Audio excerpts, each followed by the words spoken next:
It's an achievement, actually. Mr. President, can we follow up on the auto thank you, Mr. President. The criticism that I've seen, and I'm sure you've seen, regarding Elon Musk and your big, beautiful bill, what's your reaction to that? Do you think it in any way hurts passage in the Senate, which, of course, what is you're seeking? Well, look, you know, I've always liked Elon, and it's always very surprised. You saw the words he had for me, the words of, and he hasn't said anything about me that's bad. I'd rather have him criticize me than the bill, because the bill is incredible.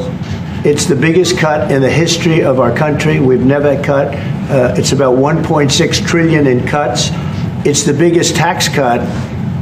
You would say people's taxes will go way down, but it's the biggest tax cut in history. It's we are doing things in that bill that are unbelievable. And when you look at what we're doing for small businesses, for people, for middle-income people, all of the things that we're doing, nobody's ever seen anything like it. And, you know, Elon's upset because we took the EV mandate, and, you know, which was a lot of money for electric vehicles. And, you know, they're having a hard time, the electric vehicles. And they want us to pay billions of dollars in subsidy. And, you know, Elon knew this from the beginning. He knew it for a long time ago. That's been in there. That's been, I would say, JD, that hasn't changed. That's been right from the beginning, Mr. Secretary. That hasn't changed at all, right from the beginning. But I know that it disturbed him. He wanted, and rightfully, you know, he recommended somebody from that he, I guess, knew very well. I'm sure he respected him, but to run NASA. And I didn't think it was appropriate. And he happened to be a Democrat, like totally Democrat. And I say, you know, look, we won. We get certain privileges, and one of the privileges, we don't have to appoint a Democrat. NASA is very important. We have great people. General Kane is going to be picking somebody with our. We'll be checking him out and seeing. But he wanted that person, a certain person, and we said no. And, you know, I can understand why he's upset. Remember, he was here for a long time.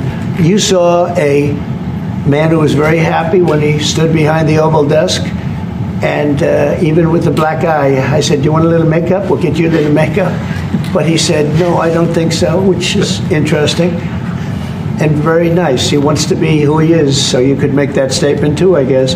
Look, Elon and I had a great relationship. I don't know if we're well anymore. I was surprised because you were here. Everybody in this room practically was here as we had a wonderful send-off. He said wonderful things about me. You couldn't have nicer. Said the best things. He's worn the hat. Trump was right about everything. And I am right about the great, big, beautiful bill. We call it a great, big, beautiful bill because that's what it is. And again, biggest tax cuts in history, biggest economic development moves anywhere. We've never done anything like it. Business is spurred. And I don't know if you've seen the numbers, but the numbers came out. Even the CBO, which is run by Democrats, said that we're going to be doing, you know, I'd like you to discuss it, the 2.8 trillion, that CBO. This is a group of people that are Democrats. They're very hostile to us. They just came out with phenomenal numbers, what it does. You want to mention that, Scott? Yes, sir. So what we've seen is we keep hearing from the CBO that there's going to be a large deficit from the bill, which we disagree with, but using the CBO scoring, they came out and scored the tariff revenue. We think it'll be the minimum of $2.8 trillion over the 10-year window, which actually puts the bill in surplus if you include the tariff revenue, which they won't do. It gives you a tremendous surplus, but we're not allowed to use that. For some reason, they say scoring. Nobody knows what scoring means. Maybe a couple of people, but nobody.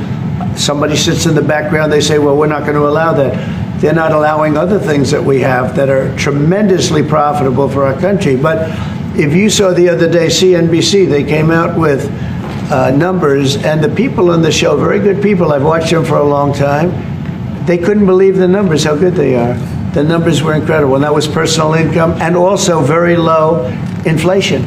We have very low inflation. We're down to 2% now, and maybe even lower than that. And when I took it over, it was a mess. Remember, we had the worst inflation probably in the history of our country.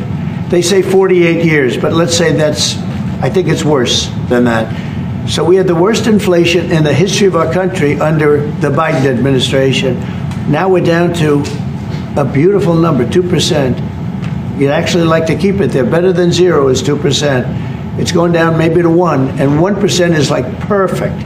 That's perfect. You don't want to have 0 for certain reasons that nobody is very interested to listen to. But we have almost perfect inflation. Grocery prices are down. Everything. Remember eggs? Eggs. We weren't going to buy another egg for the next 20 years. They were so expensive, right? Remember? You guys all hit me about eggs. Eggs have come down 400%. Everybody has eggs now. They're having eggs for breakfast again. But if you look at gasoline, very important. I think always the most important because it's the energy is the biggest factor. That's what happened. He screwed up our energy policy, and everything went up because energy went up. But now energy is way down, and they have states where you're at $1.98 a gallon for gasoline. So the costs have come way down, and one of the things I ran on was that. I ran on the border. We have the best border in the history of our country, 99.99%. It was last week, 3 people came in, 2 of them for medical reasons. We let them in because one of them had a heart attack. I think it was a nice thing to do, and one of them had something else. So we've never had, I had very good numbers for 4 years, but we really topped it. And I want to thank Christie and Tom Homan. They've done a fantastic job. But nobody mentions that anymore. Remember, a few months ago, the border was a total disaster. People were coming in by the hundreds of thousands of people a day, a week, a month. I mean, we had a month, 2 million people came in 1 month. The border was being overrun, and a lot of bad people, criminals, murderers, drug dealers. We had some of the worst people in the world coming in from all over the world. It's totally closed. And you know what? People are coming into our country, but they're coming in legally. So we've done a great job. Elon knew that. Elon endorsed me very strongly. He actually went up and campaigned for me. I think I would have won. Susie would say I would have won Pennsylvania easily anyway, even if the governor ran, the real governor, not the governor from Minnesota, who's, he's a sick puppy, that guy. That poor guy, I feel sorry for him. But they made a bad choice with him. But if you pick Shapiro or anybody else, I spoke to him recently about his house being set on fire, which was terrible. But if they picked him, I would have won Pennsylvania. I won it by a lot.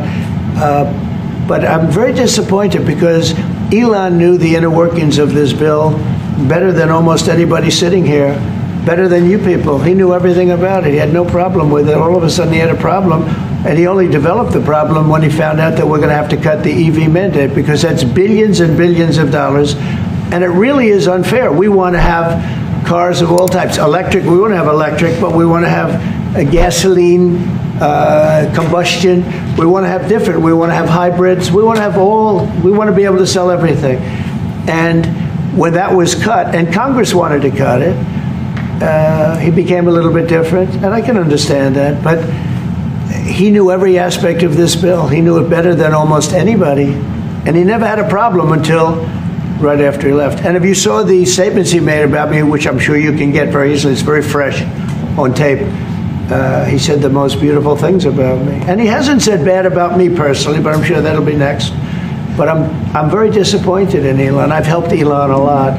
Mr. President, I just want to clarify, did he raise any of these concerns with you privately before he raised them publicly? And this is the guy you put in charge of cutting spending. Should people not take him seriously about spending now? Are you saying this is all sour grapes? No, he worked hard, and he did a good job. And I'll be honest, I think he misses the place. I think he got out there, and all of a sudden he wasn't in this beautiful Oval Office, and he's got nice offices too. But there's something about this one. I was telling the Chancellor, this is where it is. People come in here, even from Germany. They come in and they walk into the Oval Office, and it's just a special place. It's, World War I, it started and it ended here, and World War II, and so many other things. Everything big comes right from this beautiful space. It's now much more beautiful than it was 6 months ago. A lot of good things are happening in this room. And I'll tell you, he's not the first. People leave my administration and they love us. And then at some point they miss it so badly. And some of them embrace it and some of them actually become hostile. I don't know what it is. It's sort of Trump derangement syndrome, I guess they call it. But we have it with others, too. They leave, and they wake up in the morning, and the glamour's gone. The whole world is different, and they become hostile. I don't know what it is. Someday you'll write a book about it, and you'll let us know. Yeah.